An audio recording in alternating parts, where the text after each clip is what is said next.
Sarah Mitchell's hands trembled violently as she reached for her phone on the kitchen floor. The screen was cracked, from when Marcus had knocked it out of her hands 10 minutes earlier, but it still glowed in the darkness of her Portland apartment. 11:47 p.m. The numbers blurred through her tears as she tried to focus, tried to remember how to dial, tried to remember her own name through the fog of terror that had consumed her. Blood dripped from her split lip onto the pale yellow linoleum, each drop forming a small crimson pool that seemed to spread in slow motion. Her throat burned where his fingers had pressed, where he'd squeezed until the world started to fade into black static. She could still feel the phantom pressure of his hands, still smell the whiskey on his breath as he'd screamed inches from her face. "Mommy!" The small voice cut through Sarah's shock like a knife. She looked up to see Emma standing in the doorway of her bedroom, her tiny silhouette backlit by the frozen nightlight, clutching the stuffed rabbit she'd named Mr. Hoppers. The little girl's brown eyes, so much like Sarah's own, were wide with fear, her lower lip trembling. "Mommy, why are you on the floor? Why is there red?" Sarah's heart shattered into 1,000 pieces. Emma had seen everything. Her beautiful, innocent 3-year-old daughter had witnessed the monster that Marcus truly was. The monster Sarah had hidden from everyone for 2 long years, making excuses for the bruises, lying about the accidents, isolating herself from friends and family who asked too many questions. "Baby, go back to your room," Sarah managed to whisper, though her throat felt like sandpaper. "Mommy's okay." But she wasn't okay, and they both knew it. Emma didn't move. Her small face crumpled, and tears began streaming down her cheeks. "The bad man hurt you. He put his hands on your neck and you couldn't breathe and you made scary sounds." The words hit Sarah like a physical blow. Her daughter's voice rose to a scream, raw and terrified. "I don't like the bad man. Make him go away, Mommy." Something inside Sarah broke, not in the way Marcus had been breaking her for 2 years, but in a different way, a necessary way, like a dam finally giving way to a flood that had been building for far too long. She looked at her daughter, really looked at her. Emma's pink pajamas with the little ducks on them, the ones she'd insisted on wearing every night for a week. Her tangled hair that would need to be brushed gently in the morning because she was tender-headed. Her tiny bare feet on the cold floor. Her whole life ahead of her, and Sarah was showing her that this was normal, that this was love, that this was what women accepted. "No, not anymore." Sarah's hand finally steadied as she picked up her phone. Her finger found the numbers. 911. 911, what's your emergency? The operator's calm voice was a lifeline in the chaos. Sarah opened her mouth, but at first, no sound came out. How did she even begin to explain? Where did she start? The first time he'd grabbed her arm hard enough to leave bruises. The time he'd thrown a glass that shattered against the wall next to her head. The escalating threats that she'd better not make him angry. The isolation from her friends because he didn't like how they turned her against him. "Ma'am, are you there? Do you need help?" "Yes." The word came out as a croak. Sarah cleared her throat, tasting blood, and tried again. "Yes, I need help. My ex-boyfriend, he broke in. He attacked me. Her voice broke. "My daughter saw everything." "Are you safe right now? Is he still there?" Sarah glanced toward the back door, which hung open, banging slightly in the November wind. Marcus had run when Emma's screams had brought old Mrs. Chen from apartment 3B pounding on the door, shouting that she was calling the police. He'd released Sarah's throat, called her a word that made her flinch even now, and fled into the night. "He's gone," Sarah whispered, "but he'll come back. He always comes back." It was true. She'd tried to leave before. 3 months ago, she'd packed a bag and made it as far as her sister's house in Seattle. But Marcus had shown up at her school, where she taught 2nd grade, causing a scene in the parking lot. He'd sent hundreds of texts, alternating between apologies and threats. He'd promised to change, sworn he'd get help, cried real tears, and told her she was the only good thing in his life. She'd believed him. God help her, she'd believed him. And 2 weeks after she came back, He'd shoved her so hard she'd hit the corner of the kitchen counter, cracking a rib. "Ma'am, units are on their way. They'll be there in 3 minutes. Can you tell me your name?" Sarah Mitchell, and my daughter is Emma. She's 3 years old." Emma had moved closer, wrapping her small arms around Sarah's neck, carefully, so carefully, avoiding the red marks that were already darkening to purple. Sarah pulled her daughter into her lap, phone still pressed to her ear, and held her like she was the most precious thing in the world. Because she was. "I'm so sorry, baby," Sarah whispered into Emma's hair. "I'm so sorry you had to see that." "Is the bad man coming back?" Emma's voice was muffled against Sarah's shoulder. Sarah heard the sirens in the distance, growing louder. Red and blue lights began to flicker through the window, painting the walls in alternating colors. Help was coming. Real help, not the false promises and temporary peace that Marcus offered between his rages. "No, sweetheart," Sarah said, and for the first time in 2 years she felt a spark of something that might have been hope. "The bad man is never coming back. Never again." The police knocked on the door. Mrs. Chen was in the hallway, wringing her hands, offering to take Emma. Sarah gave her statement with her daughter on her lap because Emma wouldn't let go. She showed them the marks on her neck, the blood on the floor, the door Marcus had forced open. Officer Rodriguez, a woman with kind eyes and a notepad, knelt in front of Sarah. "Ms. Mitchell, I need to ask you something important. Do you want to press charges?" Sarah looked down at Emma, who had finally stopped crying but was watching everything with those wide, solemn eyes. Eyes that had seen too much. Eyes that would remember this night for the rest of her life. "Yes," Sarah said clearly. "I want to press charges. I want him arrested. I want." Her voice grew stronger. "I want to make sure he can never do this to anyone else ever again." As the officers called for an ambulance to check Sarah's injuries, as Mrs. Chen brought over tea and cookies for Emma, as the apartment filled with people and questions and procedures, Sarah felt something she hadn't felt in 2 years. She felt like herself again. The breaking point hadn't broken her, it had freed her. And tomorrow, the real fight would begin. The district attorney's office in downtown Portland smelled like burnt coffee and old paper files. Sarah sat in a hard plastic chair, Emma coloring quietly beside her with crayons a receptionist had provided, while they waited to meet with the prosecutor assigned to their case. It had been 3 days since that terrible night, and Sarah's neck still bore the purple-green bruises in the shape of Marcus's fingers, a grotesque necklace she couldn't remove.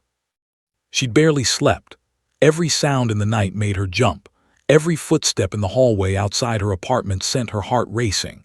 Marcus had been arrested within hours. They'd found him at his brother's house, still drunk, still angry, but he'd posted bail the next morning.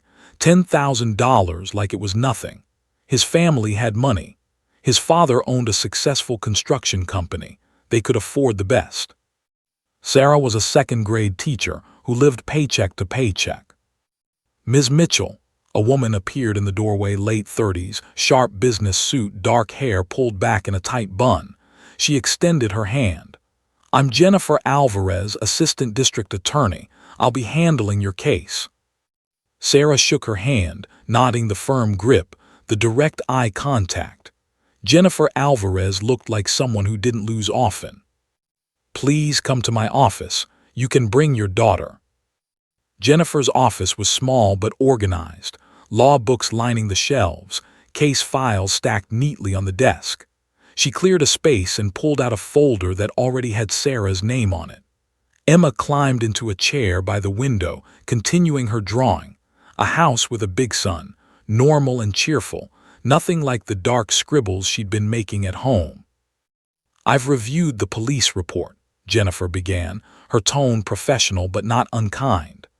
"The photographs of your injuries, the 911 call recording, statements from your neighbor Mrs. Chen who heard the altercation. I want you to know that I believe you, Sarah, and I'm going to fight for you." Sarah felt tears prick her eyes. "Thank you. But I need to be honest with you about what we're facing." Jennifer leaned forward, folding her hands on the desk. Domestic violence cases are some of the hardest to prosecute. Do you know why? Sarah shook her head. Because they usually come down to two people's word against each other. He'll say one thing, you'll say another, and without independent witnesses or video evidence, juries get uncomfortable convicting. They want certainty. Jennifer's jaw tightened. And defense attorneys know this. They'll attack your credibility, dig into your past, suggest you're lying for revenge or custody or a dozen other reasons. But the bruises can be explained away. His attorney will argue you attacked him first, that he was defending himself, or that you're exaggerating the incident, or that the injuries occurred some other way entirely. Jennifer's expression was grim. I've seen it 100 times. Marcus Reed has already hired Thomas Brennan, one of the best defense attorneys in the state. This morning, Brennan filed a motion claiming you have a history of making false accusations. Sarah's stomach dropped. That's not true, I've never. I know, but they're going to say you filed a complaint against an ex-boyfriend in college. He was stalking me. He followed me to class, sent me threatening messages, which was dismissed when he moved out of state and you didn't pursue it further. Jennifer held up her hand. I'm not saying their argument is legitimate. I'm saying they'll twist anything they can. They'll paint you as vindictive, unstable, a woman scorned. And Marcus will show up in court in an expensive suit, clean-cut, respectful, and tell a very different story. Sarah felt the room spinning. So what chance do we have? Jennifer was quiet for a long moment, her eyes moving to Emma, who was now drawing what looked like a stick figure with angry red scribbles around it.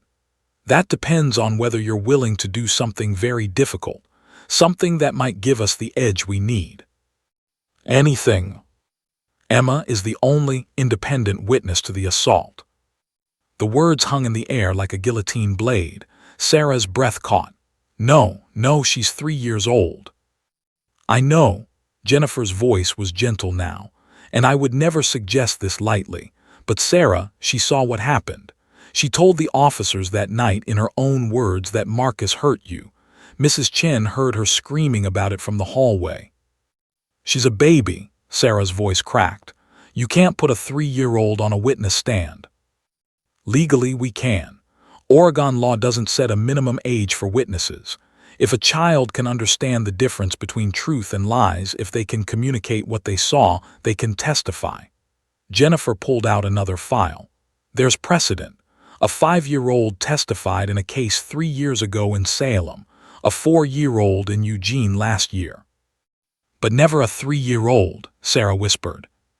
No, Jennifer admitted. Never a 3-year-old. This would be the youngest witness in Oregon state history, maybe in the country. Sarah looked at her daughter, who was humming softly to herself as she colored. Emma had been having nightmares, waking up screaming, crying about the bad man with angry hands. She'd started wetting the bed again, something she hadn't done in over a year. She clung to Sarah constantly, afraid to let her out of sight. And now they wanted to parade her into a courtroom full of strangers, make her relive that horrible night, put her face to face with the monster who terrorized them both. I can't do that to her, Sarah said firmly. There has to be another way. Jennifer's expression was sympathetic but unyielding. Without Emma's testimony, our case is weak. The medical evidence shows you were assaulted, yes, but not definitively by whom. The 911 call has you saying my ex-boyfriend, but you never say his name on the recording. Mrs. Chen heard screaming and a man's voice, but she didn't see Marcus. He'll claim he wasn't even there, that you're framing him. But his fingerprints. He's been to your apartment dozens of times when you were dating. His lawyer will argue that any physical evidence could be from a previous visit. Jennifer's voice grew harder. I've been prosecuting domestic violence cases for 8 years, Sarah. I know how these men operate.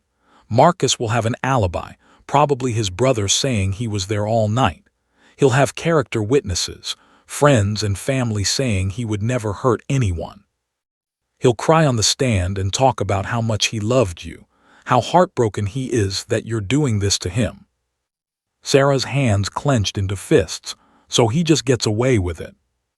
Not if Emma testifies. The words were a stark choice laid bare.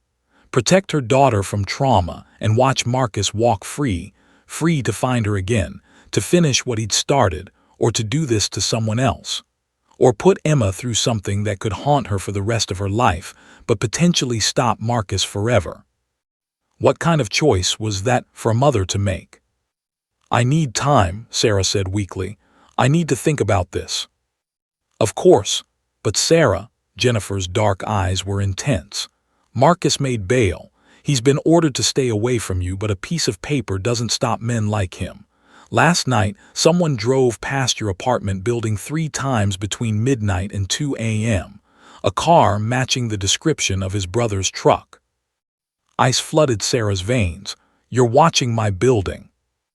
We asked patrol to increase presence in your area. They noticed. Jennifer leaned back in her chair. I'm not trying to scare you. I'm trying to help you understand what we're dealing with. Men who commit domestic violence don't just stop because they get arrested. They escalate. And if we can't convict him if he walks on this charge, what do you think he'll do? Sarah knew. Deep in her bones, she knew.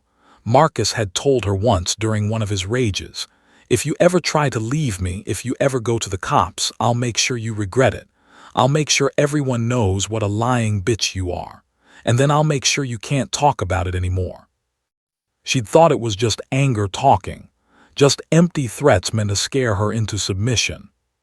Now she wasn't so sure. How would it even work? Sarah heard herself ask. If I agreed, how would you protect her? Jennifer's expression shifted, a glimmer of hope breaking through. First, we'd have Emma evaluated by a child psychologist who specializes in trauma and legal testimony. Dr. Linda Chen, no relation to your neighbor. She's the best in the state. She'd determine if Emma is emotionally capable of testifying and if she can reliably recall what happened. And if she can, then we prepare, carefully. We'd modify the courtroom to make it less intimidating. We'd limit who can be present. We'd have Dr. Chen there for support. The whole process would be designed around protecting Emma while getting her testimony. Jennifer's voice softened. I have a daughter too, Sarah. She's 7. I would never ask you to do something I wouldn't consider for my own child. Sarah closed her eyes. When she opened them, Emma was watching her with those big, knowing eyes. Mommy, why are you sad? I'm not sad, baby, just thinking. About the bad man. Sarah's heart broke all over again. Yes, sweetheart. Emma set down her crayon and climbed into Sarah's lap, wrapping her small arms around her mother's neck, the same neck that still bore the marks of violence. Don't be scared, Mommy. I'm brave. I can help. And in that moment, sitting in a prosecutor's office with her whole world hanging in the balance, Sarah Mitchell made a decision that would change both their lives forever. Okay, she whispered to Jennifer Alvarez. Let's do it, Doctor. Linda Chen's office looked nothing like Sarah had expected. Instead of sterile white walls and intimidating furniture, the room was filled with soft cushions, colorful toys, and gentle lighting that made it feel more like a preschool than a psychologist's evaluation room. A one-way mirror took up most of one wall. Behind it, prosecutor Jennifer Alvarez would observe every moment of Emma's assessment. Sarah's stomach churned as she watched Dr. Chen kneel down to Emma's level, a warm smile on her face. This woman held their entire future in her hands. One professional opinion would determine whether they had any chance at justice or whether Marcus would walk free. Hi, Emma, I'm Dr. Linda. I like your sparkly shoes. Emma looked down at her light-up sneakers and pressed her feet against the floor, making them flash pink and purple. They light up when I jump. That's so cool. Do you want to play some games with me? Over the next hour, Sarah watched through the glass as Dr. Chen worked with Emma. They played with dolls. They read picture books. They drew together. To anyone watching, it looked like playtime. But Sarah knew better. Every question was calculated. Every activity designed to assess Emma's cognitive development, her understanding of reality versus fantasy, her ability to recall events accurately. "Emma, if I told you that elephants can fly, would that be true or pretend?" Emma giggled. "Pretend. Elephants are too big and heavy." "Very good. And if I said you're wearing a red shirt today, would that be true or pretend?" Emma looked down at her blue sweater with the cat on it. "Pretend. My shirt is blue, see?" "You're absolutely right. Now, Emma, can you tell me about your mommy?" Emma's face lit up. "My mommy is a teacher. She teaches little kids like me, but bigger. She makes the best pancakes and she reads me stories every night and she gives the best hugs." "She sounds wonderful. Does your mommy ever lie to you?" Emma's face scrunched up, thinking hard. "One time she said we were going to the park, but we went to the doctor instead. But she said sometimes grown-ups have to do that to keep kids safe." Dr. Chen nodded thoughtfully. "That's very wise. Emma, do you know the difference between something that really happened and something you imagined or dreamed?"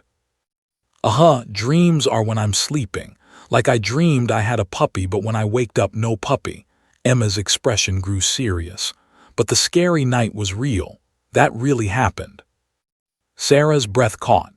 Even through the glass, she could see Emma's whole demeanor change, her shoulders hunching, her voice dropping to barely a whisper. Dr. Chen's voice remained gentle. "Can you tell me about the scary night, Emma?" And Emma did. In simple, clear words that no 3-year-old should have to say, she described what she'd witnessed. The bad man coming to their house angry, the yelling that woke her up, peeking out from her room and seeing him grab Mommy's neck. The way Mommy's face turned red and she made choking sounds. How scared Emma felt. How she screamed and screamed. The bad man's hands were here, Emma demonstrated on her own small neck, and Mommy couldn't breathe good. "I was really, really scared he was going to make Mommy die." Sarah had to leave the observation room. She stumbled into the hallway, hand pressed to her mouth, fighting back sobs.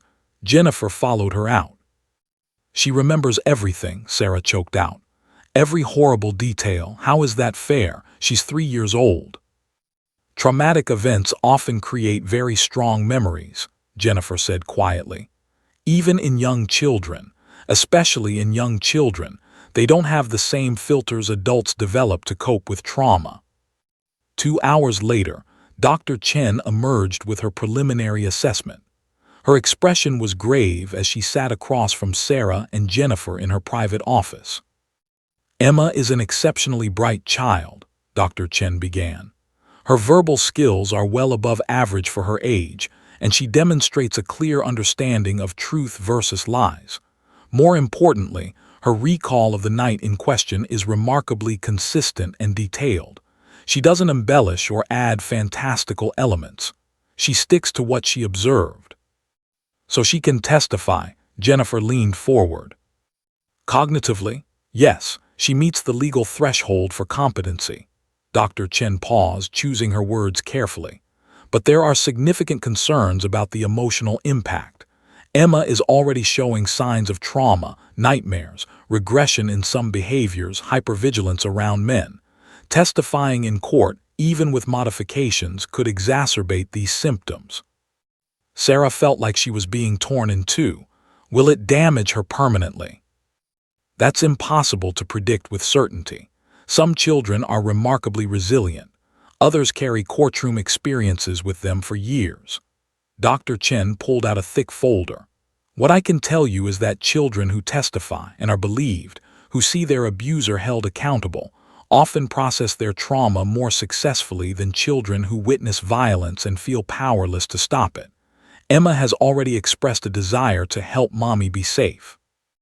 Allowing her to do that, in a controlled and supportive environment, could actually aid in her healing." "Or it could destroy her," Sarah whispered. "Yes," Dr. Chen acknowledged. "It's a risk, but doing nothing is also a risk." 3 days later, they were back in court. Not for the trial, that was still months away, but for a critical hearing that would determine if Emma's testimony would even be allowed. Judge Patricia Calloway presided, a severe-looking woman in her 50s with steel-gray hair and reading glasses perched on her nose. Sarah had learned she'd been a prosecutor before becoming a judge, specializing in crimes against women and children. If anyone would understand, it should be her. But across the aisle sat Thomas Brennan, Marcus's defense attorney. He was everything Jennifer had warned about: silver-haired, expensive suit, a reputation for destroying witnesses on cross-examination. And behind him sat Marcus himself, looking nothing like the monster who'd attacked Sarah. He wore a modest suit, his hair neatly trimmed, his expression one of wounded innocence. When their eyes met, Marcus had the audacity to mouth, "I'm sorry," across the courtroom. Sarah looked away, her skin crawling. "Your Honor," Brennan began, his voice smooth as silk, "the prosecution's intention to call a 3-year-old child as their primary witness is not just unprecedented, it's unconscionable. Children of that age are highly suggestible. They cannot distinguish between reality and imagination. Their memories are unreliable at best, fabricated at worst." "We have Dr. Chen's evaluation stating otherwise," Jennifer countered, standing. "Emma Mitchell has demonstrated clear competency." "Dr. Chen is being paid by the prosecution." Brennan's voice rose dramatically. "Of course she'll say whatever supports their case. Your Honor, this is a 3-year-old child. She still believes in the tooth fairy, for God's sake. And the prosecution wants to convict my client, wants to send him to prison, based on the testimony of a toddler who probably can't even remember what she had for breakfast this morning. Emma can recall the events of November 14th with extraordinary detail and consistency," Jennifer shot back. "She's been interviewed multiple times by different professionals, and her account never wavers." "Because she's been coached," Brennan slammed his hand on the table. "Her mother has had weeks to drill this story into her head, to prime her to say exactly what the prosecution needs to hear." "That's absolutely false." "Enough," Judge Calloway's gavel cracked like thunder. "Both of you sit down." The courtroom fell silent. Judge Calloway removed her glasses and rubbed her eyes, looking suddenly exhausted. "I've read Dr. Chen's evaluation. I've reviewed the case law on child witnesses. I've watched the video recording of Emma's interview." She looked at Sarah, and for just a moment her stern expression softened. "Ms. Mitchell, I can't imagine how difficult this is for you." Sarah nodded, not trusting herself to speak. "Mr. Brennan, your concerns are noted. However, Oregon law is clear. There is no minimum age requirement for witnesses who can demonstrate basic competency. The question is not whether Emma is unusually young, but whether she understands the obligation to tell the truth and can communicate her observations." Brennan stood again.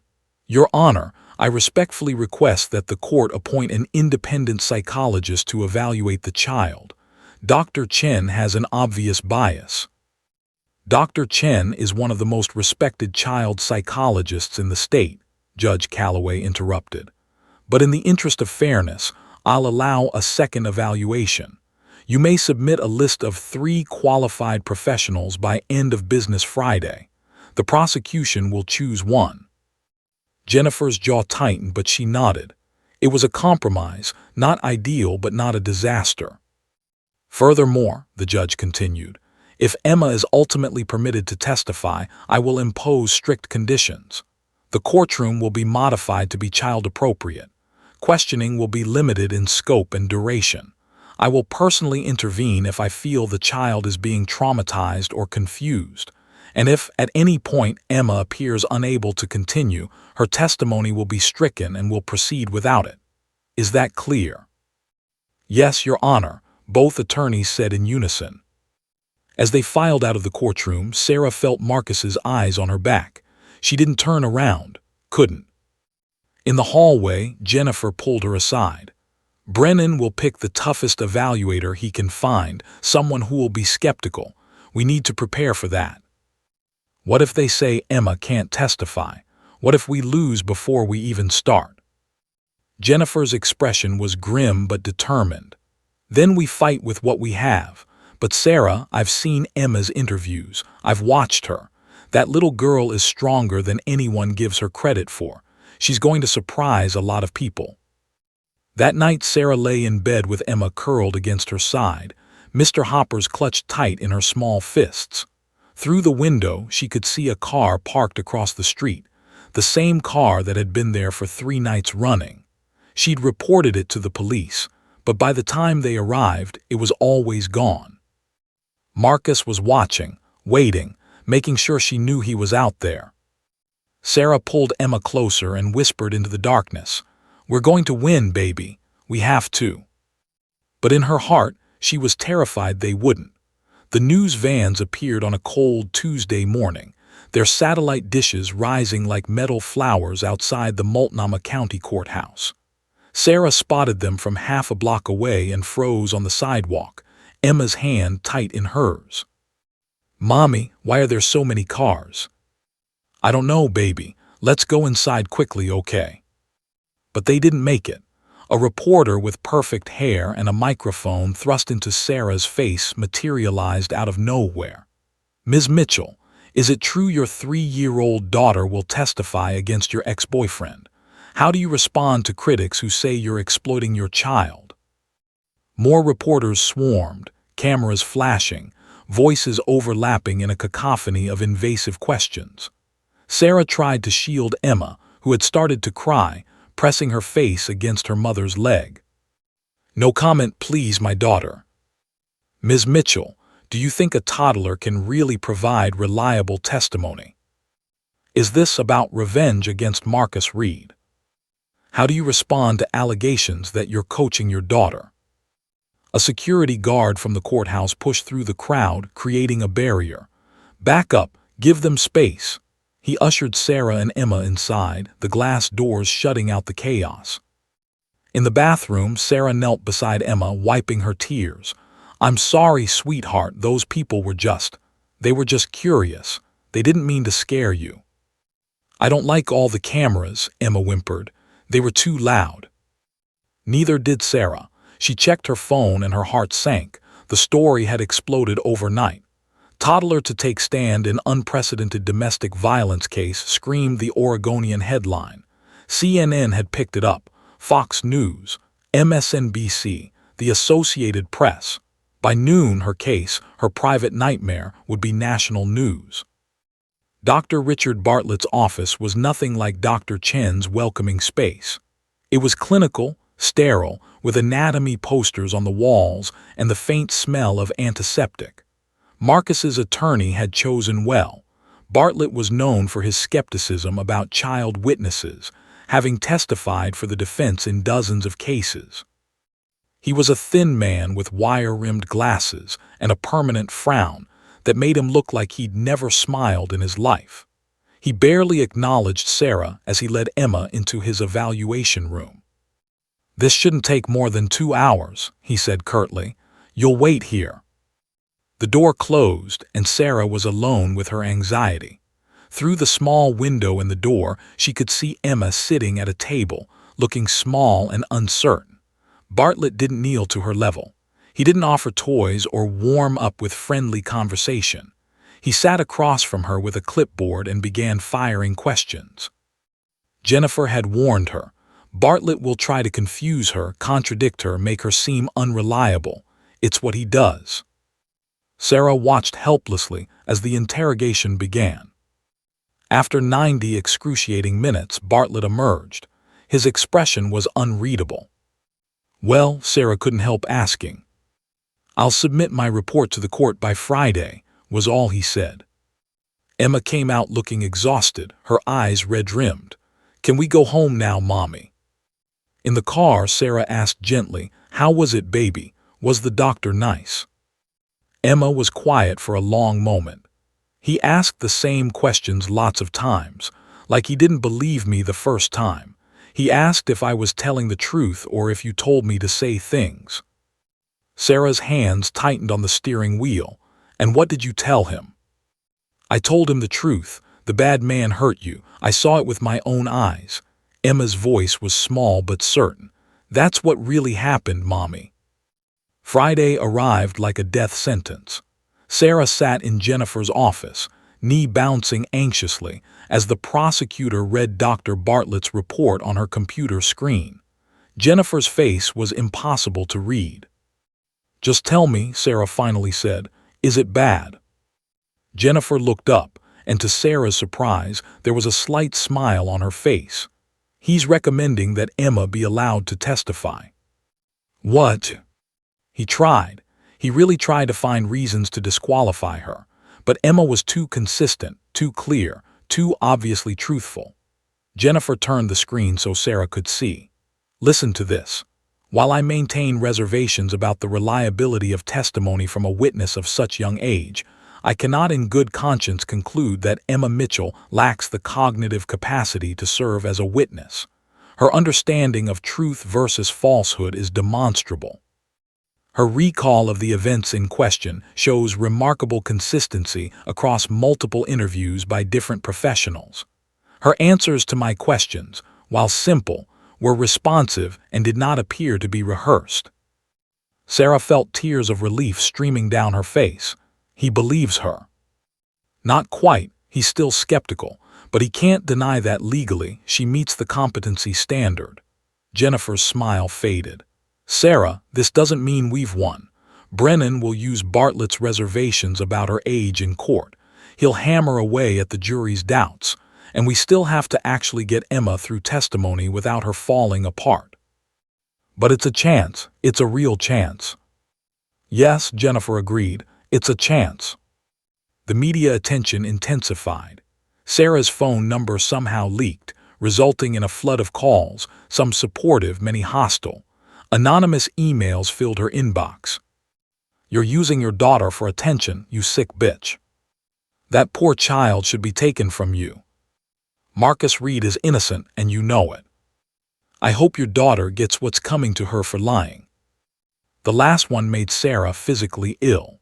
She reported it to the police, but they said there was little they could do about anonymous online threats unless they became more specific. Emma's preschool called.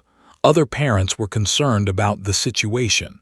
Could Sarah perhaps consider keeping Emma home until things settled down? The director was apologetic but firm. They had to think of their other students and families. Sarah withdrew Emma from preschool the next day, her heart breaking as her daughter asked why she couldn't see her friends anymore.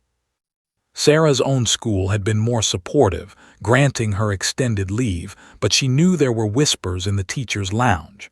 Some colleagues thought she was brave. Others thought she was selfish, putting her child through this ordeal. Even her own sister, Amanda, had expressed doubts during a tense phone call. "Sarah, are you absolutely sure about this? Emma is so young. What if it traumatizes her for life? What if I do nothing and Marcus comes back and finishes what he started? What if he does this to someone else? I'm just saying, maybe there's another way. Maybe you could move, change your name, start over somewhere he can't find you. Run and hide for the rest of our lives. Teach Emma that's how we deal with violence, that we just let bad men get away with it." Sarah's voice had risen. "No, I'm done running. I'm done being afraid." The conversation had ended badly. They hadn't spoken in 2 weeks. Judge Calloway scheduled a final pretrial hearing for the last week of February. The courtroom was packed, reporters in the gallery, sketch artists poised with their pads since cameras weren't allowed, advocates from domestic violence organizations wearing purple ribbons in solidarity. Marcus sat at the defense table, and for the first time he looked worried. His confident smirk had disappeared. "I've reviewed both psychological evaluations," Judge Calloway began. "Dr. Chen's assessment and Dr. Bartlett's assessment. While they differ in tone, they align on the fundamental question of competency. Therefore, I am ruling that Emma Mitchell will be permitted to testify at trial." Brennan shot to his feet. "Your Honor, I must object in the strongest." "Your objection is noted and overruled, Mr. Brennan. However, I am imposing strict conditions." The judge pulled out a document. "The courtroom will be modified. Harsh lighting will be softened. Emma will testify from a comfortable chair, not the witness stand. She may have a support person present, not Ms. Mitchell, but Dr. Chen will be permitted to sit nearby. Your Honor, this gives the child unfair advantage. The child is 3 years old, Mr. Brennan. She needs accommodation, not advantage. Judge Calloway's tone could have frozen fire. Furthermore, direct examination will be limited to 30 minutes maximum, cross-examination to 20 minutes. If Emma shows signs of severe distress, I will call a recess or terminate her testimony. And Mr. Brennan, I will be watching your questioning very carefully. Any attempt to intimidate or confuse this child will result in sanctions. Am I clear? Brennan's jaw tightened. Crystal clear, Your Honor. Good. Trial begins March 15th. Both parties should use the next 2 weeks to prepare your cases, and Ms. Alvarez, prepare your witness. As they left the courthouse, pushing through another gauntlet of reporters, Sarah felt the weight of what was coming. 2 weeks. In 2 weeks, her 3-year-old daughter would walk into a courtroom and face the man who'd nearly killed her mother. That night, Sarah sat with Emma on the couch, Mr. Hoppers between them. Emma, you know we're going to go to a big room soon with lots of people, and you'll need to talk about the scary night. Emma nodded solemnly, to help keep you safe. Yes, baby, but if it's too scary, if you don't want to do it, you can tell me and we'll stop. Okay, you're allowed to be scared. Emma thought about this for a long moment. Then she looked up at Sarah with those wise, heartbreaking eyes. Are you scared, Mommy? Sarah couldn't lie. Yes, I'm very scared. Then we can be scared together, Emma said simply.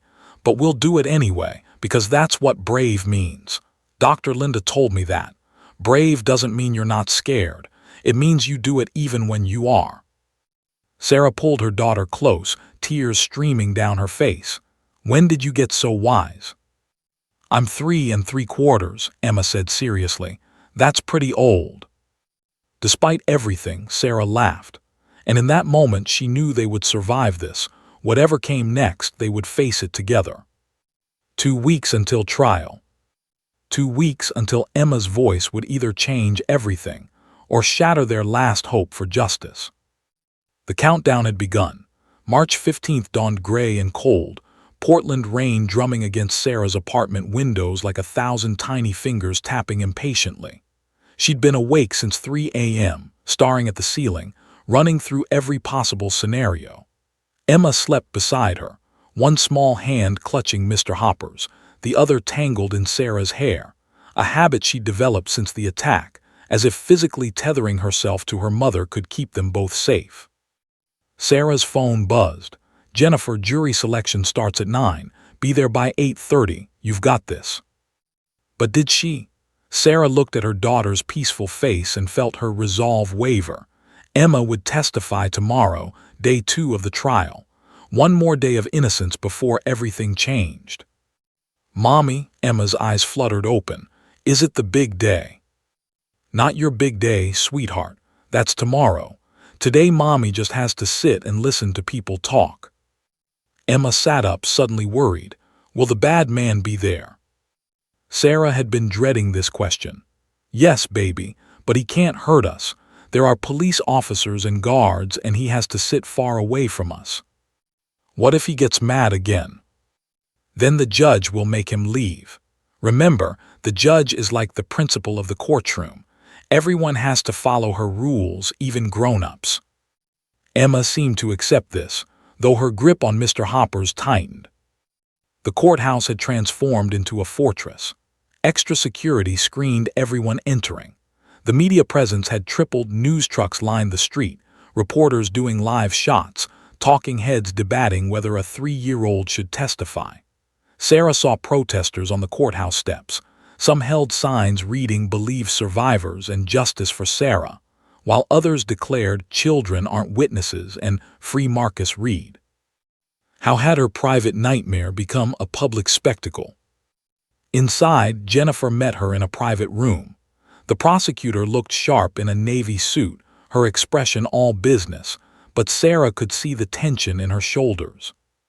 Jury selection could take all day. We need 12 people who can be objective, but also understand the gravity of domestic violence. Brennan will try to stack the jury with anyone who doubts children or has sympathy for Marcus. What should I do? Sit, watch. Let them see you, the real you, not the crazy ex-girlfriend Brennan will try to paint. You're a teacher, a mother, a survivor. Let that show. The courtroom had indeed been transformed for Emma's eventual testimony. Softer lighting installed. A comfortable chair positioned where the witness stand usually sat, colorful panels temporarily covering the dark wood. But today, it was all business. Judge Calloway entered, her black robe swishing. All rise. And there he was, Marcus Reed, sitting at the defense table in a charcoal suit that probably cost more than Sarah's monthly rent. His hair was perfectly styled, his expression somber and respectful. He looked like a young professional, not a monster.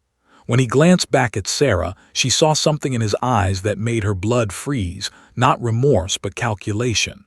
He was performing. Jury selection began. Potential jurors filed in, 60 people who would be whittled down to 12. Jennifer and Brennan took turns questioning them. Have you or anyone close to you experienced domestic violence? Jennifer asked each prospect. Some raised hands. Some looked uncomfortable. One woman, about Sarah's age, said quietly, "My ex-husband broke my jaw. He served 6 months and got out early for good behavior." "I'm sorry that happened to you," Jennifer said gently. "Do you think you could remain objective in a case involving domestic violence allegations?" "I think I'd be more objective than someone who's never lived it," the woman replied. Brennan excused her immediately. Another potential juror, a middle-aged man in a business suit, admitted he thought domestic violence was often exaggerated by emotional women. He claimed he could be fair, but Jennifer used one of her precious challenges to dismiss him. By lunchtime, they had seated 6 jurors, 3 women, 3 men, ranging from a young tech worker to a retired school teacher. The afternoon brought 6 more: a nurse, a mechanic, a stay-at-home father, a librarian, a small business owner, and a college student. 12 faces that held Sarah's future in their hands. Judge Calloway addressed the jury. "You are about to hear a case involving domestic violence and a very unusual witness, a 3-year-old child. I need you to approach this with open minds but also critical thinking. Consider all evidence carefully. Remember that the defendant is presumed innocent until proven guilty beyond a reasonable doubt." Opening statements began at 3 p.m. Jennifer stood, straightening her jacket, and faced the jury. On the night of November 14, 2019, Marcus Reed walked into Sarah Mitchell's apartment and tried to kill her. He wrapped his hands around her throat and squeezed until she nearly lost consciousness. We know this happened because of the physical evidence. The bruises on Sarah's neck photographed by police, the 911 call made at 11:47 p.m., the broken door where Marcus forced his way in. Jennifer's voice was steady, powerful, but we also know it happened because someone saw it. Someone witnessed Marcus Reed's hands around Sarah Mitchell's throat. Someone heard Sarah choking, struggling to breathe. That someone is Emma Mitchell, 3 years old, yes, but old enough to know what she saw. Old enough to understand truth from lies, old enough to tell you exactly what happened that night. She paused, making eye contact with each juror. The defense will try to convince you that Emma is too young, too unreliable, too coached, but I ask you to listen to her with open hearts. Children don't lie about violence they've witnessed. They don't have the sophistication to fabricate details or maintain false stories. What Emma will tell you is simple, clear, and devastating, because it's the truth. Jennifer sat down. Now it was Brennan's turn. The defense attorney stood slowly, buttoning his suit jacket, his silver hair catching the light. He had the presence of a seasoned performer, and he knew it. "Ladies and gentlemen, this case is about reasonable doubt. It's about the difference between what might have happened and what we can prove happened. Yes, Sarah Mitchell called 911 that night. Yes, she had bruises. But Marcus Reed is not on trial for being a bad boyfriend. He's not on trial for having arguments with his ex-girlfriend. He's on trial for assault, and the prosecution's entire case rests on the testimony of a 3-year-old child. Brennan shook his head sadly, as if disappointed by the whole situation. A 3-year-old, a child who still needs help getting dressed, who believes in Santa Claus and the Easter Bunny, who can't tell time or tie her shoes, and we're expected to send a man to prison based on her testimony. He walked closer to the jury box. Here's what really happened that night. Marcus and Sarah had a relationship that ended badly. Sarah was angry. Marcus moved on, started dating someone new. Sarah couldn't accept it, so she fabricated a story, called the police, and then, and this is crucial, spent weeks coaching her impressionable young daughter to repeat that story. Sarah's hands clenched into fists. It was a lie, all of it. "You'll hear from Marcus himself," Brennan continued. "He'll tell you he wasn't even at Sarah's apartment that night. He was at his brother's house, 20 miles away. You'll hear from witnesses who saw him there. And you'll be left wondering, can we really trust a toddler's memory? Can we really destroy a man's life based on a child who probably can't even remember what she had for breakfast this morning?" Brennan returned to his seat, satisfied with his performance. The prosecution's case began immediately. Jennifer called Officer Rodriguez, who'd responded to Sarah's 911 call. She testified about finding Sarah on the floor, about the visible finger marks on her throat, about Emma's hysterical screaming. The bad man hurt Mommy. The defense cross-examined, suggesting Sarah could have injured herself or been hurt by someone else. Next came the 911 recording. The courtroom fell silent as Sarah's terrified voice filled the space. "Please, I need help. He tried to, he was choking me. My daughter saw everything." The paramedic who'd examined Sarah testified about the severity of the bruising, the pattern consistent with strangulation. The ER doctor who'd treated her described the risk of death from such attacks. Mrs. Chen, Sarah's elderly neighbor, took the stand. "I heard screaming, a man shouting, then the little girl crying, 'Mommy, Mommy.' I looked through my peephole and saw a man running down the stairs. I called 911 immediately." "Can you identify the man you saw?" Jennifer asked. "I only saw his back, but he was tall, wearing a dark jacket." Brennan pounced on this during cross-examination. "So you can't actually identify Marcus Reed?" "Not with certainty, no." "Could it have been any tall man in a dark jacket?" "I suppose so." By 6 p.m., Judge Calloway adjourned for the day. Tomorrow would bring more witnesses, Sarah's sister, her friends, the child psychologist. And then in the afternoon, the moment everyone was waiting for. Emma's testimony. As Sarah left the courthouse, a reporter shouted, "Ms. Mitchell, how do you feel about your daughter testifying tomorrow?" Sarah stopped, turned, and looked directly into the camera. "I feel terrified. I feel proud. I feel like my 3-year-old daughter is braver than most adults I know. And tomorrow she's going to tell the truth, and that truth is going to change everything." That night Sarah held Emma extra tight as they lay in bed. "Tomorrow is my turn," Emma asked. "Tomorrow is your turn, baby. Remember, just tell the truth about what you saw. That's all you have to do. And then the bad man goes away forever." "I hope so, sweetheart. I really hope so." Emma fell asleep quickly, exhausted from the day's tension. But Sarah lay awake until dawn, watching her daughter sleep, praying that tomorrow wouldn't break either of them beyond repair. The trial's first day was over. But the real battle was about to begin. Morning arrived too quickly.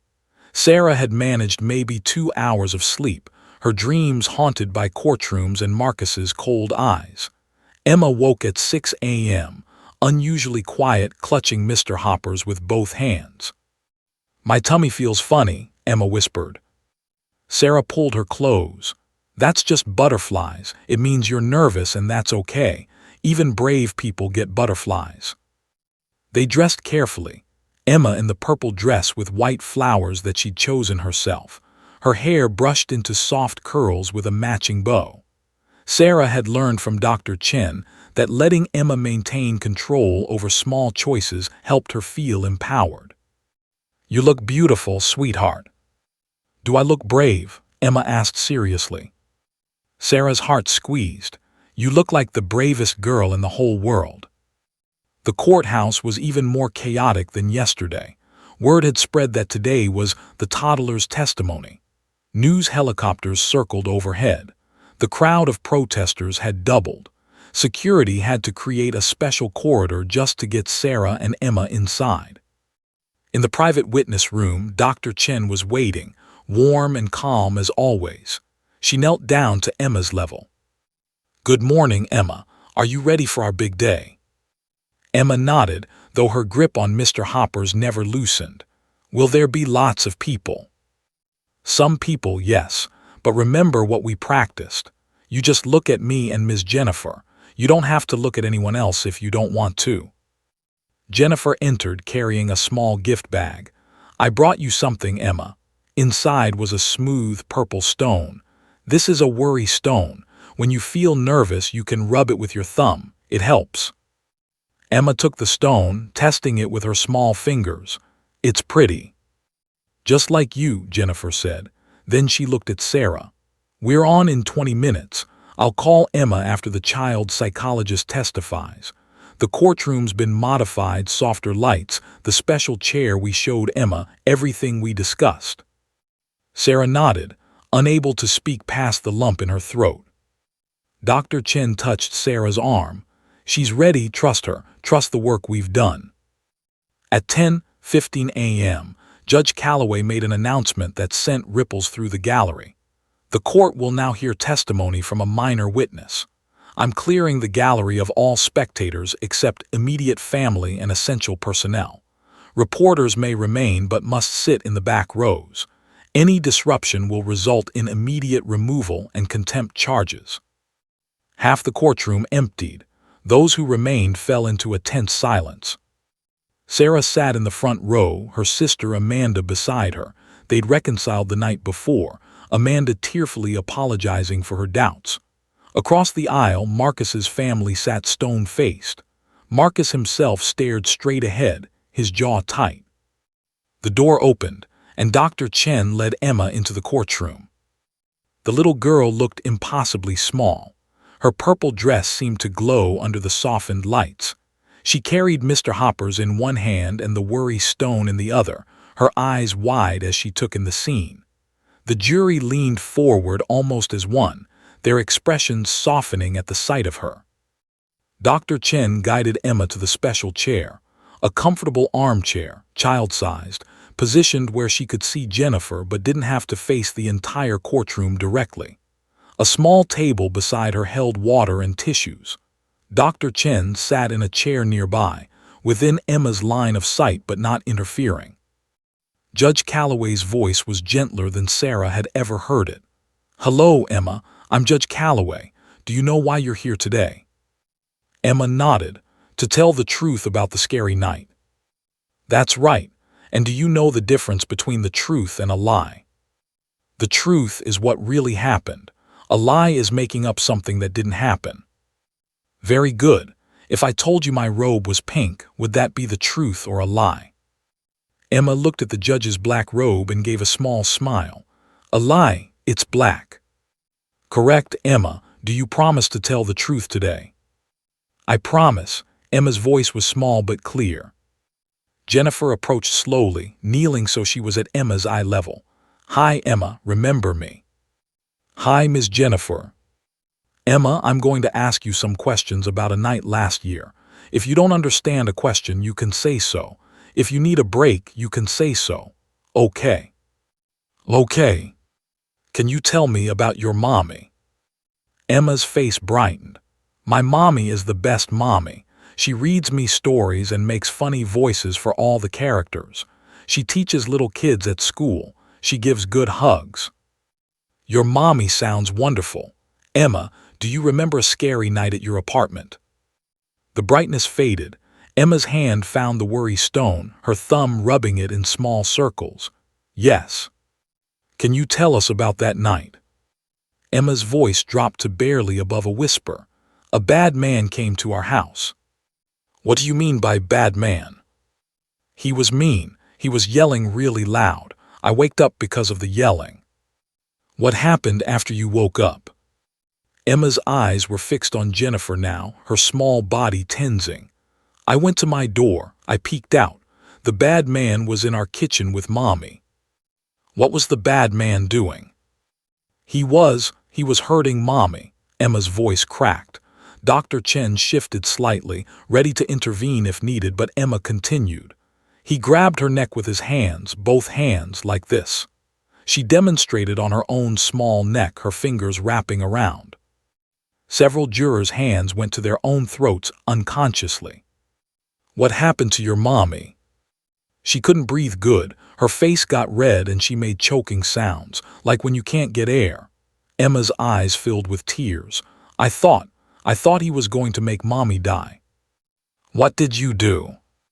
I screamed really, really loud. Stop hurting my Mommy, stop it. I was so scared. Jennifer's voice was soft. Emma, do you see the bad man in this room today? This was the moment. The courtroom held its collective breath. Emma's eyes moved across the room. They passed over the judge, the jury, the court reporter. They landed on the defense table, on Marcus. Emma's whole body went rigid. Her breathing quickened, but when she spoke, her voice was absolutely certain. That's him. That's the bad man who hurt my Mommy. Marcus's face had gone pale. He started to stand, but Brennan grabbed his arm, pulling him back down. Let the record show, Judge Calloway said firmly, that the witness has identified the defendant, Marcus Reed. Jennifer continued, keeping her voice calm. Emma, are you sure that's the man you saw that night? Yes, I'm sure. I remember his face when he was angry. I remember him. Thank you, Emma. You're doing so well. Just a few more questions. After you screamed, what happened? Mrs. Chen from next door started banging on our door. The bad man let go of Mommy and ran away.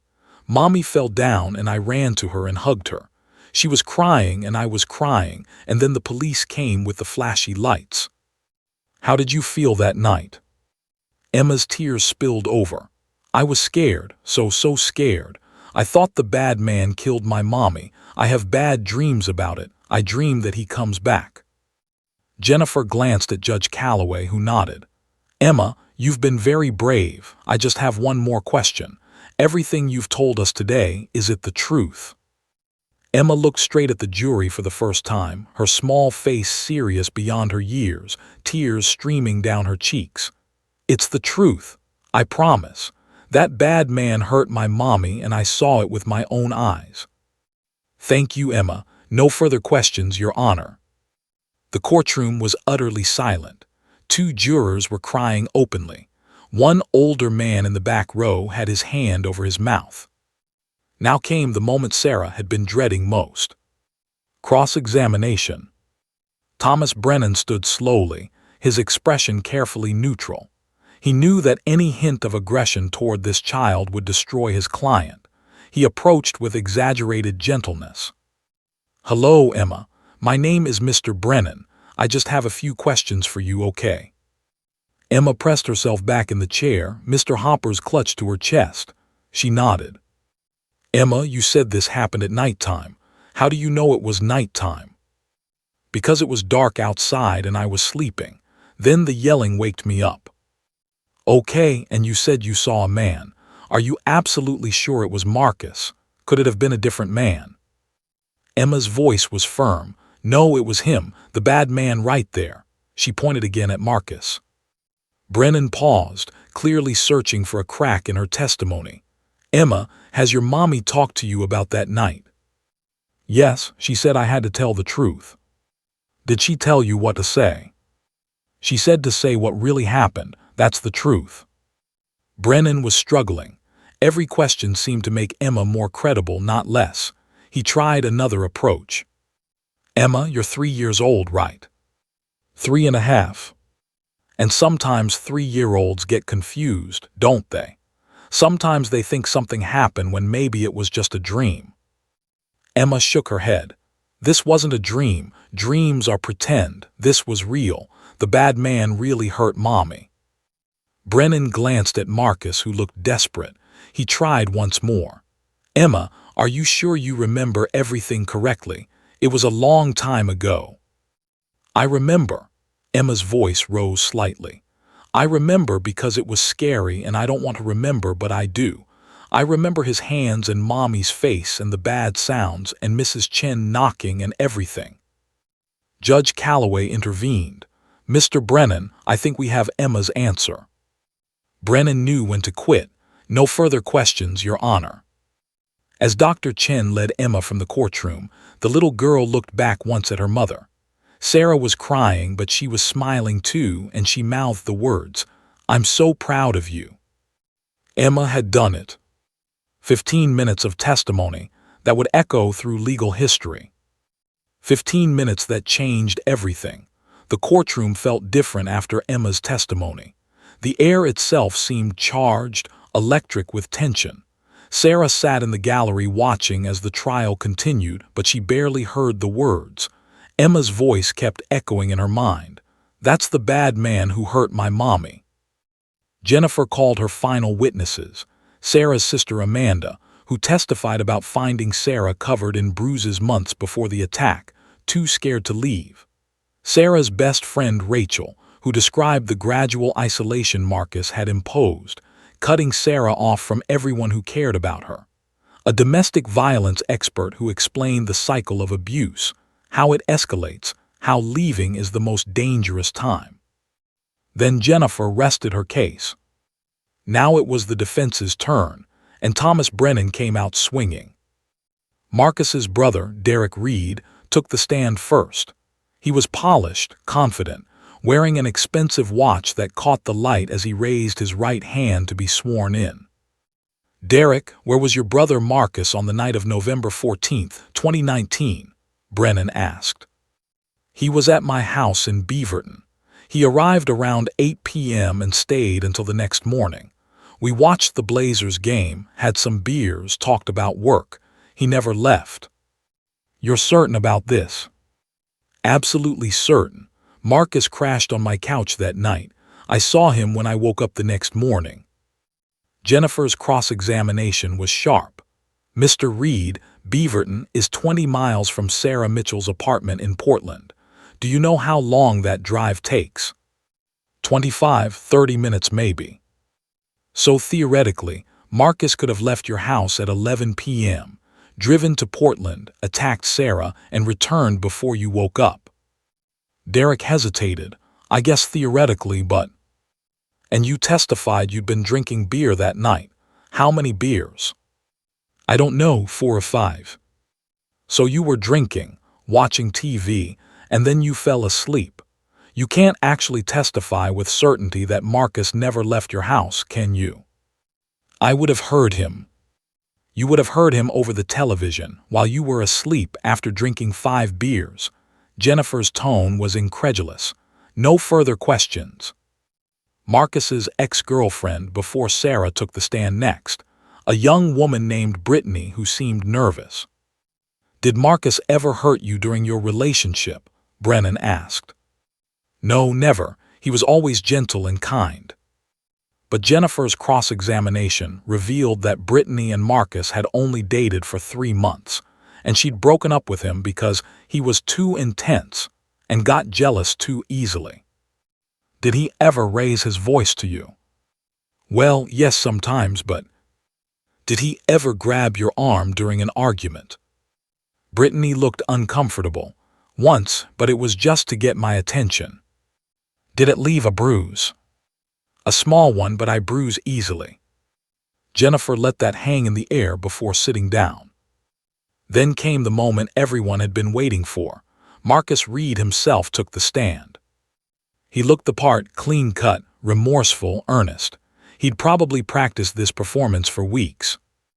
Marcus, Brennan began gently, did you attack Sarah Mitchell on November 14, 2019? No, sir, I did not. I wasn't even there. Where were you? At my brother's house, exactly like he said. I was trying to move on with my life after Sarah and I broke up. Why do you think Sarah is making these accusations? Marcus's eyes actually welled with tears. I think she couldn't accept that I'd started seeing someone new. We had a toxic relationship, both of us made mistakes, but when I tried to end it and move on, she got angry, really angry. It was masterful. He looked like a victim himself. Did you ever love Sarah? I did, very much. That's why this is so painful, to see her use her daughter as a weapon against me. Marcus shook his head sadly. That little girl has been coached to say things that didn't happen. It's heartbreaking. Jennifer stood for cross-examination, and her expression was ice. Mr. Reed, you claim you loved Sarah Mitchell. Yes. Is that why you isolated her from her friends? Why you showed up at her workplace when she tried to end things? Why you sent her 300 text messages in one day when she wouldn't respond? I was trying to fix our relationship. By stalking her. Objection, Brennan shot up. Sustained, rephrase Ms. Alvarez. Jennifer didn't miss a beat. Mr. Reed, Sarah's medical records show she came to the ER twice during your relationship. Once with a cracked rib, once with a sprained wrist. What happened? She's clumsy, she fell. She fell into your fists. Objection. Withdrawn. Jennifer pulled out a document. Mr. Reed, did you send Sarah a text message on October 28, 2019 that read, "If you ever try to leave me, I'll make sure you regret it"? Marcus's face flushed. That was taken out of context. It's a yes or no question. Did you send that message? Yes, but... And did you send another message on November 1st saying, "You belong to me, don't make me prove it"? I was upset. Yes or no? Yes. Jennifer walked closer to the witness stand. Mr. Reed, you testified that you think Emma was coached, but Emma described specific details: the duck pajamas she was wearing, the apple slices with peanut butter her mother was making, the way you grabbed Sarah's throat with both hands. How would a 3-year-old know those details if she didn't witness them? Sarah told her what to say. Emma described the expression on your face when you were angry. She identified you in this courtroom without hesitation. Are you saying a 3-year-old is sophisticated enough to lie about all of that? Marcus was sweating now. I don't know what Sarah told her. Or maybe, Jennifer's voice cut like a knife, Emma told the truth. Maybe she saw exactly what she said she saw, you trying to kill her mother. That's not true. No further questions. Closing arguments came the next morning. The courtroom was packed again, every seat filled. Brennan went first, painting Sarah as a vengeful ex-girlfriend who had manipulated her innocent child into becoming a weapon. He emphasized Marcus's clean record, his steady employment, his family's support. He reminded the jury that children are unreliable witnesses, that a 3-year-old couldn't possibly distinguish reality from what she'd been told. Ladies and gentlemen, this is not about whether domestic violence is wrong. Of course it is.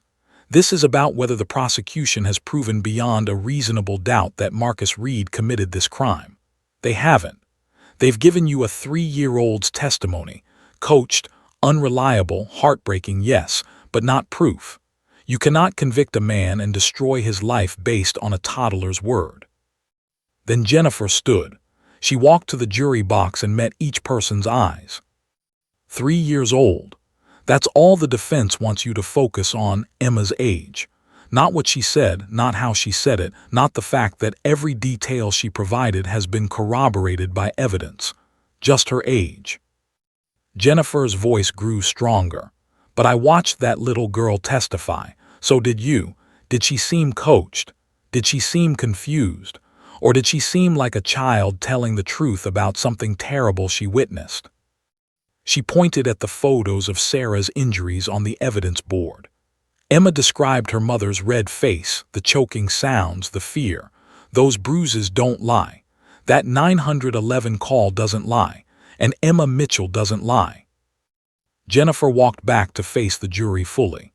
The defense wants you to believe that Sarah orchestrated this entire thing, that she somehow convinced her 3-year-old daughter to fabricate detailed testimony, to identify Marcus Reed without hesitation, to cry real tears about nightmares she's still having.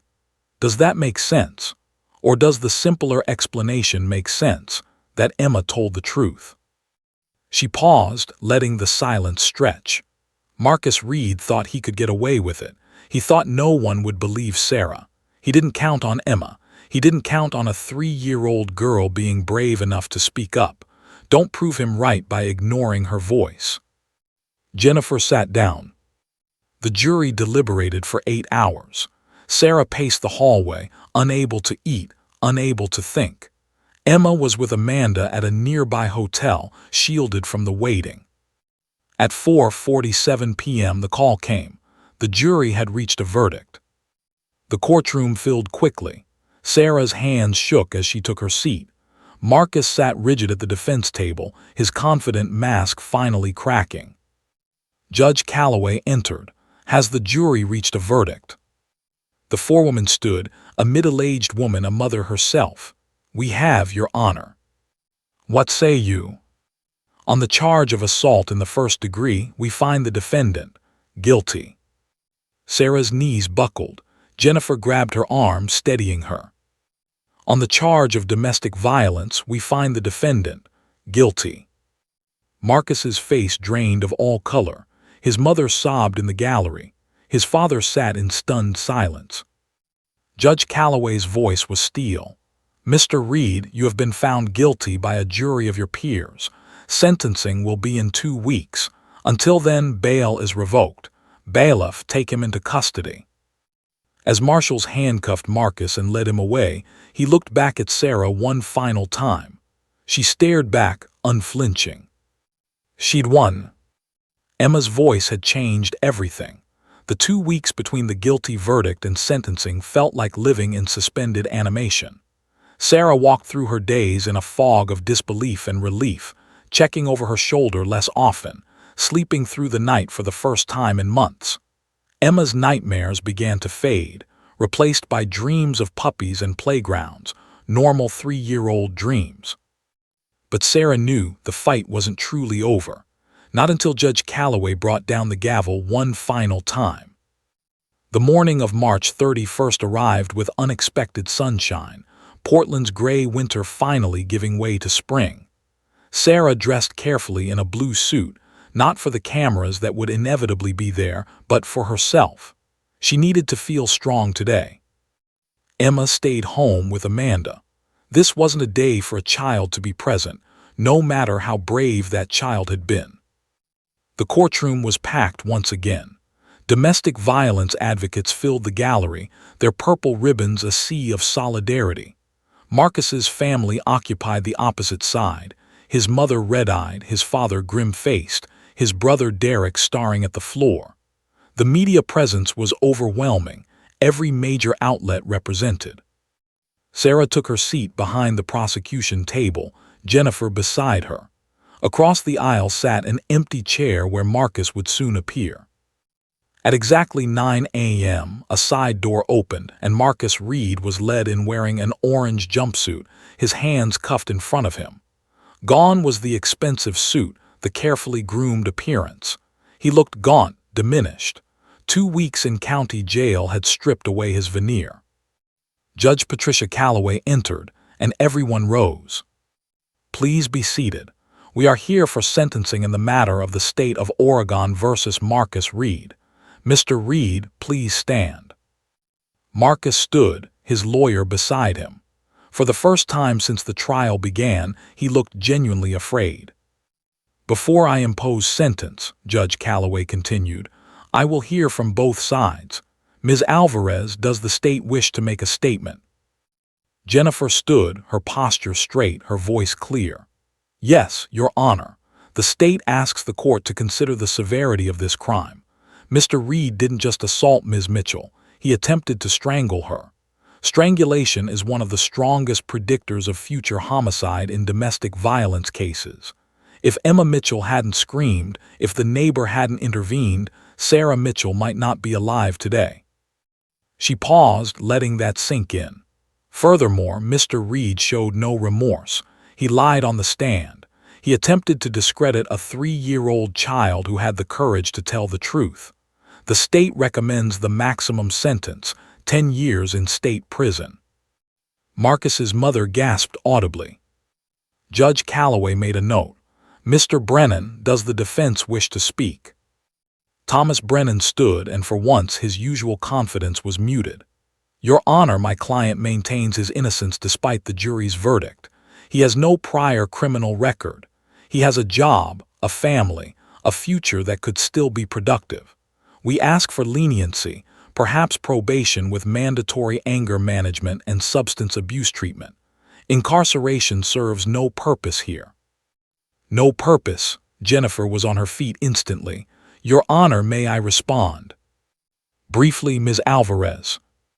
Mr. Reed sent threatening messages to Ms. Mitchell. He violated a restraining order twice before trial. He showed up at her workplace. He drove past her apartment building in the middle of the night. This man is dangerous, and probation would put Sarah Mitchell's life at risk. Judge Calloway held up a hand. Thank you, counsel. Now, is there anyone else who wishes to make a statement? Ms. Mitchell, would you like to address the court? Sarah's heart pounded. She'd prepared for this moment, practiced what she wanted to say, but now that it was here, her mind went blank. Jennifer squeezed her hand encouragingly. Sarah stood, her legs shaking, and walked to the podium. She faced Judge Calloway but could feel Marcus's eyes on her. Your Honor, my name is Sarah Mitchell, and I'm a survivor. Her voice trembled at first but grew stronger. For 2 years I lived in fear. Fear of Marcus's temper, fear of his threats, fear of what would happen if I left. He isolated me from my friends and family. He made me believe I was worthless, that no one would believe me, that I deserved the abuse. She gripped the podium. The night of November 14th, he nearly killed me. I felt his hands crushing my throat. I saw my vision going black. And worst of all, my 3-year-old daughter witnessed it. She saw her mother being strangled. She has nightmares about it. She's in therapy. She shouldn't have to carry that trauma, but she does because of what Marcus Reed did. Sarah's eyes moved to Marcus for the first time. He looked away. I'm here today because my daughter was brave enough to speak up when I couldn't, because she told the truth even though it was scary, because she believed that justice mattered. Her voice broke. Your Honor, I'm asking you to protect other women from this man, to send a message that domestic violence has consequences, that trying to kill someone has consequences. Please don't let him hurt anyone else the way he hurt me. Sarah returned to her seat, tears streaming down her face. Jennifer handed her a tissue. Judge Calloway's expression was unreadable. Does the defendant wish to make a statement? Marcus stood slowly. His lawyer had clearly advised him to show remorse, but even now, Sarah could see the anger simmering beneath his surface. Your Honor, I made mistakes, I know that now. The words sounded rehearsed, hollow. I never meant to hurt Sarah, I loved her, I lost control that night. I've been going through a difficult time dealing with stress at work and Mr. Reed, Judge Calloway's voice cut through his excuses like a blade. Stop. Marcus blinked, confused. I've presided over hundreds of cases in my career. I've heard every excuse, every justification, every attempt to minimize violence against women, and I'm tired of it. The judge's eyes were hard. You didn't lose control. You made a choice. You chose to drive to Sarah Mitchell's apartment. You chose to force your way in. You chose to wrap your hands around her throat and squeeze. Those were deliberate choices, not mistakes. Marcus opened his mouth, but the judge continued. And then, after you were caught, you chose to lie. You chose to attack the credibility of a 3-year-old child. You chose to continue terrorizing Ms. Mitchell by violating the restraining order. At no point have you taken responsibility for your actions. Judge Calloway looked down at her paperwork, then back at Marcus. The court has considered the evidence, the testimony, and the arguments from both sides. Marcus Reed, You have been convicted of assault in the first degree and domestic violence. These are serious crimes with serious consequences." The courtroom held its collective breath. It is the judgment of this court that you are sentenced to 8 years in the Oregon State Penitentiary. You will serve a minimum of 5 years before being eligible for parole. Upon release, you will be subject to 5 years of supervised probation, mandatory domestic violence intervention programs, and a permanent restraining order preventing any contact with Sarah Mitchell or her daughter Emma. Marcus swayed on his feet. His mother sobbed openly. His father's face turned red with barely contained rage. "Furthermore," the judge added, "your name will be entered into the National Domestic Violence Registry. Any future partner will be notified of your conviction. You will also be required to attend weekly counseling sessions addressing violence and anger management." Judge Calloway's gavel cracked against the bench with finality. "This court is adjourned. Bailiff, please remove the defendant." As marshals led Marcus away in handcuffs, he turned one last time to look at Sarah. She expected to see hatred in his eyes, or rage, or the cold calculation she'd seen so many times before. Instead, she saw defeat. For the first time since she'd met him, Marcus Reed looked powerless. Outside the courthouse, the media swarmed. Sarah stood at the microphones, Jennifer by her side, and spoke to the cameras. "Today, justice was served. Not just for me, but for every woman who's been told she won't be believed.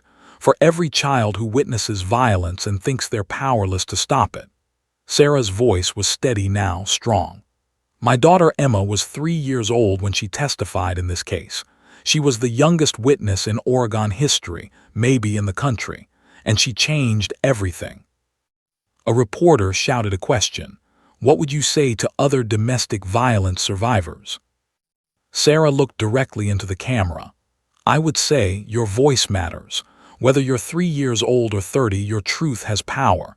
It took my daughter's courage to give me mine. Don't wait as long as I did. Speak up. Get help. You deserve to be safe. You deserve to be believed."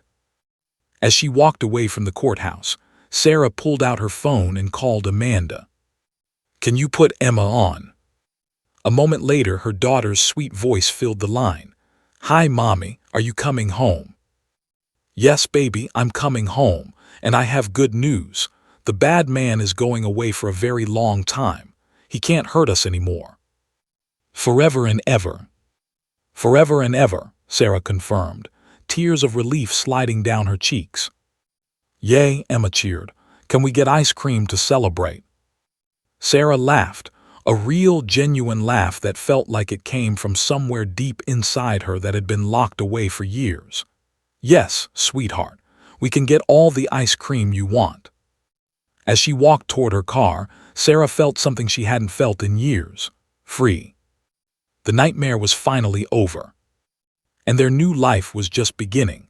3 months after sentencing, Sarah stood in front of a room full of domestic violence survivors at the Portland Women's Crisis Center. Her hands no longer shook when she spoke publicly. Emma sat in a small chair in the back, coloring with the center's childcare worker, occasionally looking up to smile at her mother. "I know what it feels like to be afraid," Sarah began, her voice clear and steady. "I know what it's like to make excuses for someone who hurts you, to think that love is supposed to hurt, to believe that you're not strong enough to leave." 30 women looked back at her, young and old, from every background imaginable, united by the common thread of survival. "But I also know what it feels like to be free, and I'm here to tell you that you deserve that freedom too." After the talk, women lined up to hug her, to thank her, to tell their own stories. One young mother with a black eye whispered, "My daughter is 4. She saw him hit me last week. I didn't think she could testify, she's so little." Sarah took the woman's hands. "She's old enough to tell the truth, and that truth could save both your lives. Let me give you Jennifer Alvarez's number. She'll help you." 6 months post-trial, Sarah received a call from a law professor at Lewis and Clark Law School. "Ms. Mitchell, We'd like to include your case in our curriculum on child witnesses and domestic violence prosecution. Emma's testimony is being cited in legal journals across the country. You've changed the landscape. And they had. The state of Oregon v. Marcus Reed became required reading in law schools. Prosecutors in 17 states referenced it when arguing for young child witnesses. Defense attorneys studied it to understand the new precedents. 3 states updated their laws specifically because of Emma's testimony, creating formal protocols for child witness accommodation. Dr. Linda Chen published a groundbreaking study tracking Emma and 12 other young witnesses over 2 years. The findings surprised many skeptics. When properly supported, child witnesses showed remarkable resilience. In fact, children who testified and saw justice served showed better long-term outcomes than children who witnessed violence but had no voice in seeking accountability. Being believed and seeing consequences for the abuser actually helps children process their trauma, Dr. Chen explained on 60 Minutes. Emma Mitchell is thriving because she knows her voice mattered. She knows she helped protect her mother. That's empowering, not traumatizing. 1 year after the trial, Sarah sat in a congressional hearing room in Washington, D.C.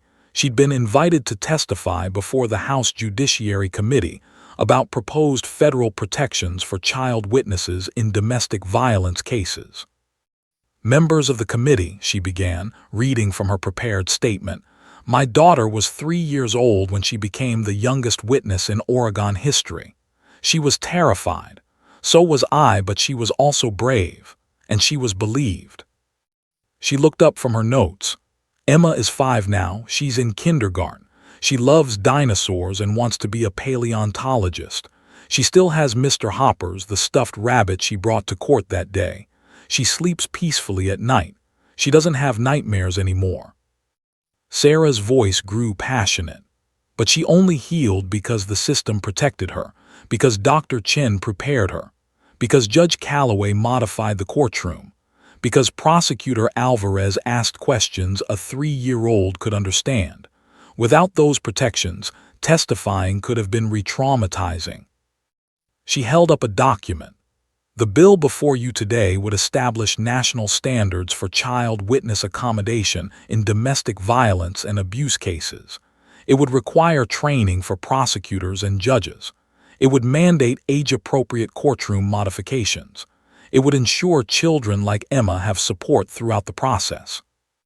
Sarah's eyes swept across the committee members. Children witness domestic violence every day in this country. They see their mothers beaten, their siblings abused, their families destroyed. Right now, most of those children's voices are silenced, not because they can't speak, but because the system isn't equipped to hear them. This bill would change that. Please pass it. Please give children a voice. The committee burst into applause, an unusual breach of protocol that spoke to the power of her words. 6 months later, the Child Witness Protection Act passed with bipartisan support. President signed it into law in the Rose Garden. Sarah was there, Emma by her side, as the president handed her daughter the pen he used to sign the bill. "Thank you for being brave," the president told Emma, kneeling down to her level. Emma, now 5.5, looked up at him seriously. "You're welcome. Can I go see if there are cookies now?" The gathered crowd laughed, and Sarah felt tears of joy streaming down her face. Her daughter, her brave, beautiful, normal little girl, had changed the country. 3 years after the trial, Sarah published a memoir, Small Voice, Big Truth, How My Daughter's Courage Changed Everything. It became a bestseller, with proceeds going to domestic violence organizations nationwide. Jennifer Alvarez, now the district attorney, created a specialized unit for domestic violence cases with child witnesses.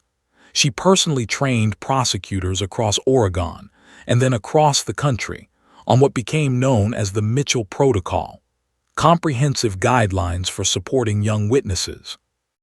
Dr. Chen opened a center specifically dedicated to preparing child witnesses and supporting them through the legal process.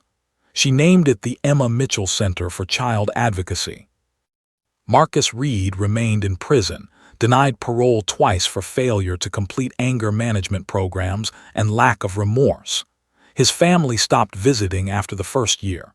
He would be eligible for parole again in 2 years, but Sarah no longer feared that day. She had a permanent restraining order. She had a support system. She was no longer the frightened woman who'd hidden bruises and made excuses. She was a survivor, an advocate, a voice for those who couldn't yet speak. 5 years after the trial, on Emma's 8th birthday, Sarah took her daughter to the beach. They built sandcastles, collected shells, and watched the waves crash against the shore.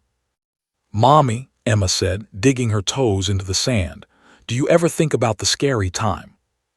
Sarah considered her answer carefully. "Sometimes, do you?" "Not really anymore. Mostly I just remember being in that big room with all the people and Ms. Jennifer asking me questions and feeling really nervous." Emma looked up, squinting against the sun.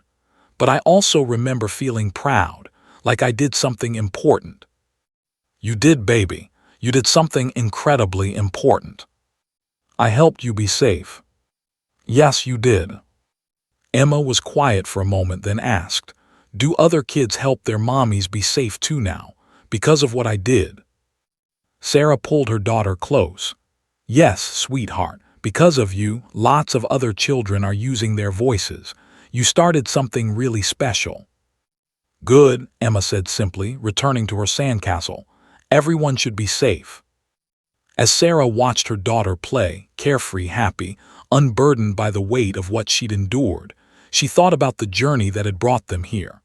The terror of that November night, the agonizing decision to let Emma testify, the courtroom that had been transformed for a 3-year-old girl, the verdict that had changed their lives. Emma didn't remember most of it anymore. The trauma had faded, replaced by normal childhood memories of birthday parties and school plays and family vacations. She was just a regular 8-year-old who loved dinosaurs and hated broccoli and wanted a puppy. But somewhere in Washington, D.C., a law bore her impact. In courtrooms across America, children were being heard because she'd spoken up. In prosecutors' offices, lawyers were being trained in the Mitchell Protocol. In therapy offices, young witnesses were being supported through the process she'd helped pioneer. Emma Mitchell might not remember changing the world, but the world would never forget her. As the sun set over the Pacific Ocean, painting the sky in shades of orange and pink, Sarah made a silent promise to all the women and children still trapped in situations like the one they'd escaped. Your voice matters. Your truth has power. And no matter how small you feel, you are strong enough to speak up. Emma had proved that. A 3-year-old's voice had changed everything. And it would keep changing lives for generations to come. The end.